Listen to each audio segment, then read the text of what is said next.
Dia desses eu estava revirando os meus arquivos e eu me deparei com um conto antigo que eu escrevi chamado Sinal Fechado. Eu escrevi inspirado, obviamente, na música Sinal Fechado, do Paulinho da Viola, que eu só fui descobrir que era do Paulinho da Viola depois de muito tempo, porque eu passei boa parte da minha vida achando que essa música era do Chico Buarque, porque em casa eu ouvia na versão do Chico Buarque. Meus pais estavam sempre colocando músicas em casa. E essa música sempre me comoveu muito, porque eu sempre fiquei pensando qual seria a história desses dois personagens. Em que circunstâncias esses dois personagens romperam essa relação deles ao ponto de se encontrarem depois de tanto tempo e viverem aquele climão, né? Porque a música é um climão, são duas pessoas que não sabem o que fazer, o que dizer e aparentemente tem tanto a dizer, mas não conseguem, né? Ficam ali dizendo o trivial. Aliás, quando eu era criança, outra que me comovia enormemente era a música Iracema, do Demônios da Garoa. Porque tem um trecho da música que ele fala: de lembrança eu guardo somente a sua meia e o seu sapato. Iracema, eu perdi o seu retrato. Gente, eu ouvia isso e eu ficava numa comoção quando eu tinha, sei lá, uns 10 anos de idade. Eu ficava pensando, eu falava, meu, coitado, ela morreu e ele ficou só com a meia e o sapato, não tem nenhuma fotografia dela. Era engraçado, e depois eu vim descobrir que, na verdade, a Iracema era uma puta, né? Eu morri de rir quando eu descobri isso já, né? Já na fase adulta da minha vida, mas acabou que esse conto que eu escrevi, O Sinal Fechado, eu publiquei recentemente na Óbvios, que é a revista eletrônica que eu escrevo. Eu vou deixar o link aqui embaixo, na caixinha de descrição, para quem quiser ler o conto, tá lá. E eu acho que eu sempre tive tanto terror de viver isso na minha vida, assim, tanto medo de viver uma cena, Sinal Fechado, que em todas as minhas relações, quando elas, né, estavam entrando num processo de ruptura, eu de alguma maneira eu me adiantava para ter conversas definitivas, explicativas, onde eu tentava ao máximo colocar todo o sentimento ali, tudo que eu estava pensando e sentindo. Claro que isso, né, é um pouco ilusão também, porque a gente num processo de ruptura nunca consegue falar tudo que a gente quer, tudo que a gente precisa, tudo que a gente está sentindo. Então é meio ilusório isso, mas eu sempre busquei isso de alguma maneira. E depois, pensando com os meus botões, eu cheguei à conclusão que é por um certo terror de viver aí uma cena Sinal Fechado. Relendo esse meu conto, nessa arrumação de arquivos, e escutando de novo a música Sinal Fechado, fazia tempo que eu não escutava, eu escutei numa versão da Elis, lindíssima, que aliás eu coloquei junto com a postagem que eu fiz do meu texto lá na Óbvio, e fiquei pensando assim na quantidade de casais que vivenciam essa experiência do sinal fechado todos os dias e como isso é difícil e como mexe com a gente, né? Agora, o que leva, né, casais a terem tanto ruído na comunicação ao ponto de não conseguirem dialogar? Como o assunto hoje era o amor, eu achei que um vinhozinho ia cair melhor do que 2 cafés e uma água com gás. E eu resolvi gravar em casa também, porque como eu já falei em algum vídeo por aqui, eu tenho insônia. E aí eu resolvi hoje brincar aí nessa minha insônia de vir gravar vídeo pra vocês. Aliás, sabe de onde vem essa coisa de vamos tomar um vinhozinho? Essa coisa que se convencionou de alguma maneira que o vinho, né, é um facilitador aí do amor e das relações e tal. Eu caí das pernas quando eu descobri, mas vem daqui, ó. Tristão e Isolda, clássico dos clássicos. Mas isso é assunto pro próximo 2 cafés e uma água com gás. Onde é que eu tava? Nos casais que têm dificuldades de comunicação.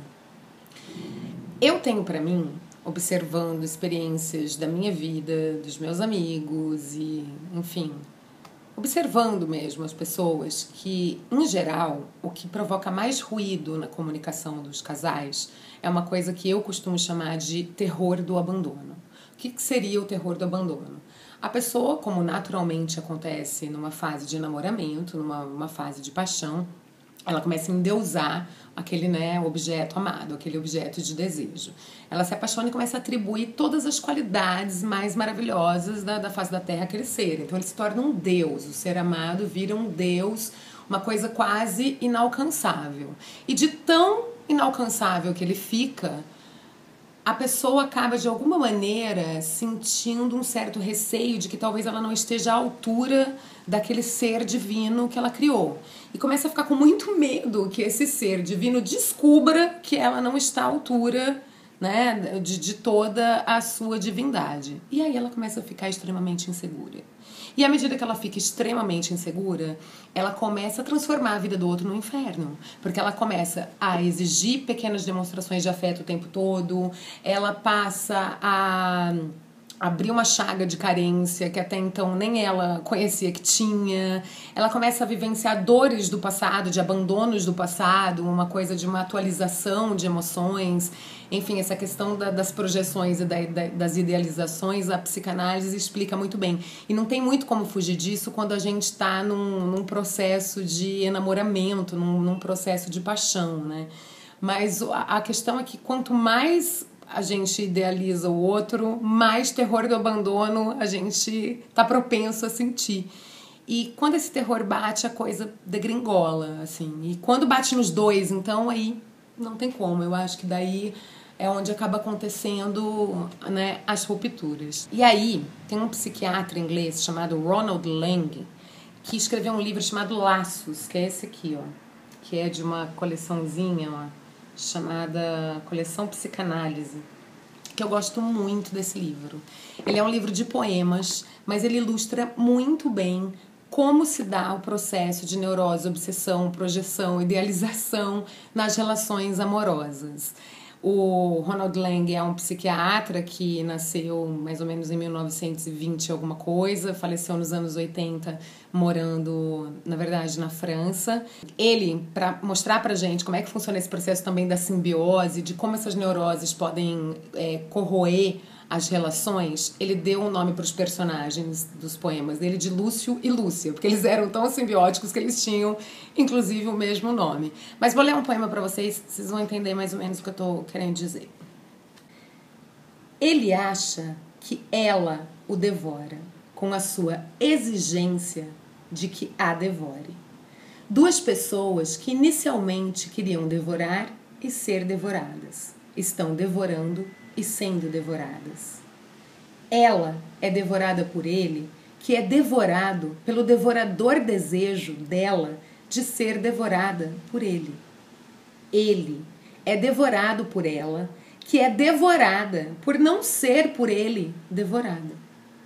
Ele é devorado pelo medo de ser devorado. Ela é devorada pelo desejo de ser devorada. O seu pavor de ser devorado nasce do seu pavor de ser devorado pelo seu devorar. O seu desejo de ser devorada nasce do seu pavor do desejo de devorar. Então, assim, parece confuso, eu não sei se lendo em voz alta dá para entender um pouco a densidade da coisa. Eu lembro que quando eu li esse livro também pela primeira vez, eu fiquei com a mesma impressão de confusão que eu tive de quando eu li 100 Anos de Solidão, com aquele monte de buendia, né? Todo mundo era buendia, e eu voltava e falava, gente, mas que buendia que é esse agora?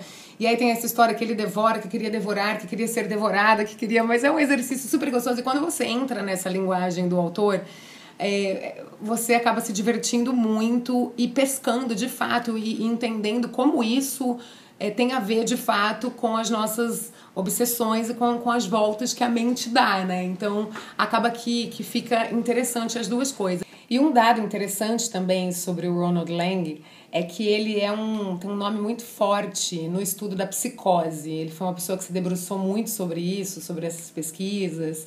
Ele tem um vasto estudo sobre a psicose.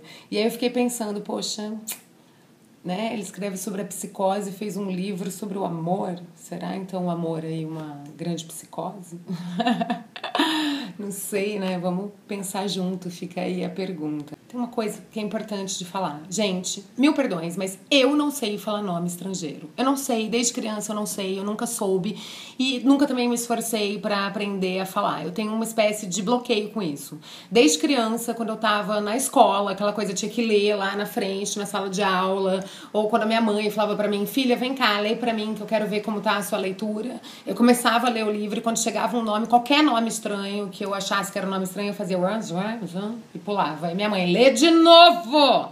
Eu já lê o nome! Eu já... Não adiantou, entendeu? Eu não consegui. Eu sei que a essa altura do campeonato, né, eu deveria já ter aprendido, me esforçado, me debruçado sobre isso, para aprender a falar o nome dos autores que eu tanto amo correto, mas não adianta, eu não consigo. Então, bem na verdade, eu não sei se é Lang que fala, se é Lang, mas eu sei que é Ronald. Ronald, eu sei que é. De todo modo, eu vou deixar sempre aqui embaixo na caixinha de descrição o nome dos livros, dos autores que eu cito nos vídeos, enfim, de filmes. O que eu estiver indicando aqui, eu vou sempre deixar o caminho na caixinha de descrição. Então, eu só peço 1000 perdões por essas pronúncias que vocês vão acabar percebendo que eu, né, vou fazer errado.